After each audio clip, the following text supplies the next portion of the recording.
Leitura de O Céu e o Inferno, Allan Kardec. Ainda de uma carta de Montalbán, extraímos a narrativa seguinte. Tínhamos ocupado da senhora G, médium sonambúlica, evidente, muito lúcida, a morte do senhor Demelry, em atenção à sua extrema sensibilidade.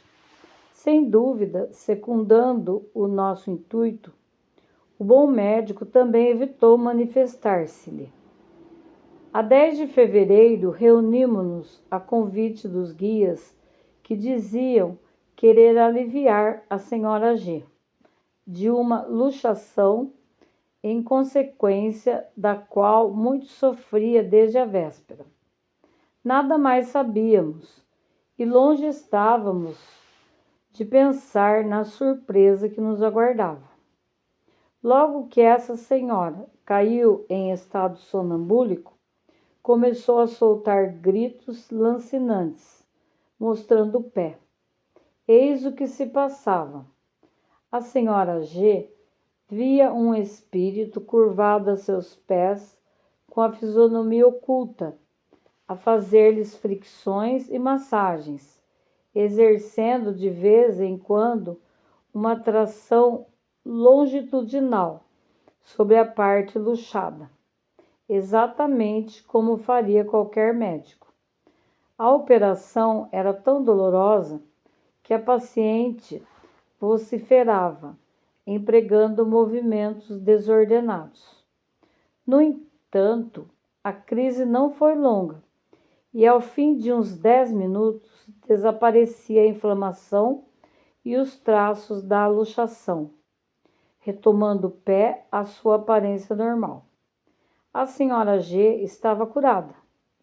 O espírito continuava incógnito para a médium, persistindo em não lhe revelar as feições, quando, por mostrar desejos de retirar-se, a doente, que momentos antes não daria um passo, se atira de um salto ao centro do quarto para apertar a mão do seu médico espiritual. Ainda desta feita, o espírito voltou o rosto, deixando a mão na do médium. Nesse momento, a senhora G dá um grito e cai desfalecida no soalho, pois acabara de reconhecer o doutor Demelry no espírito que a operara. Durante a síncope, ela recebia cuidados de muitos espíritos afeiçoados. Por fim, reapareceu a lucidez sonambúlica e ela conversou com muitos desses espíritos, trocando-se felicitações, sobretudo com o Dr. Demelry, que lhe correspondia aos testemunhos de afeição e lhe fornecia fluidos reparadores. Não é essa cena surpreendentemente dramática, considerando-se as personagens como que representando papéis da vida humana? Não será uma prova, entre mil outras, de que os espíritos são seres efetivamente reais, agindo como se estivessem na Terra?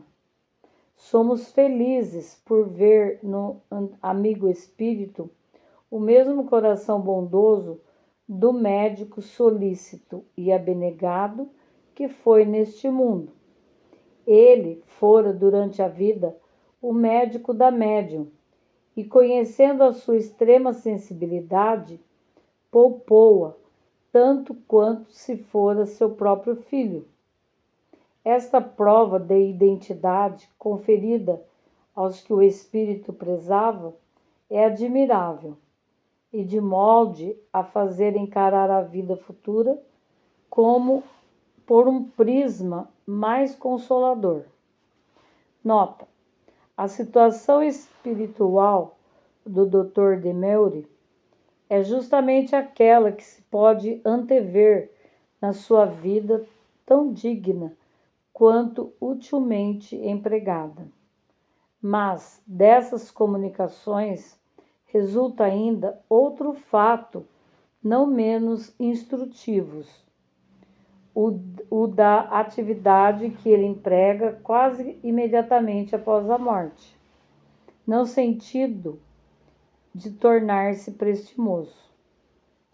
Por sua alta inteligência e qualidade morais, ele pertence à categoria dos espíritos muito adiantados. A sua felicidade não é, porém, a da inação. Ainda há poucos dias tratava doentes como médico, e mal apenas se desprende da matéria, ei-lo a tratá-los como espírito. Dirão certas pessoas que nada se adianta então com a permanência do outro mundo, uma vez que se não goza ali de repouso.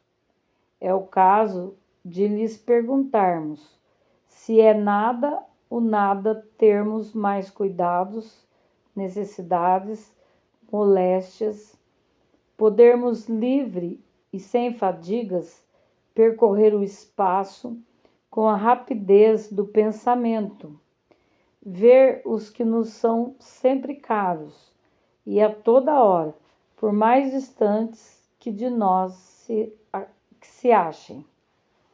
E acrescentaremos: quando no outro mundo nada vos forçará à vontade, poderíeis ficar beatífica ociosidade e pelo tempo que vos aprovesse, mas ficais certos de que esse repouso egoísta depressa vos enfadaria e seríeis os primeiros a solicitar qualquer ocupação.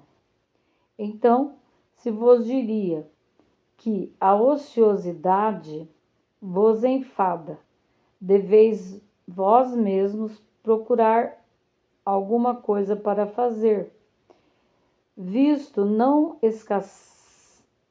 escassearem-se ocasiões de ser útil, que no mundo dos espíritos, quer no dos homens, e assim é que a atividade espiritual deixa de ser uma obrigação para tornar-se uma necessidade, um prazer relativo às tendências e aptidões escolhidos de preferência nos misteres mais propícios ao adiantamento de cada um.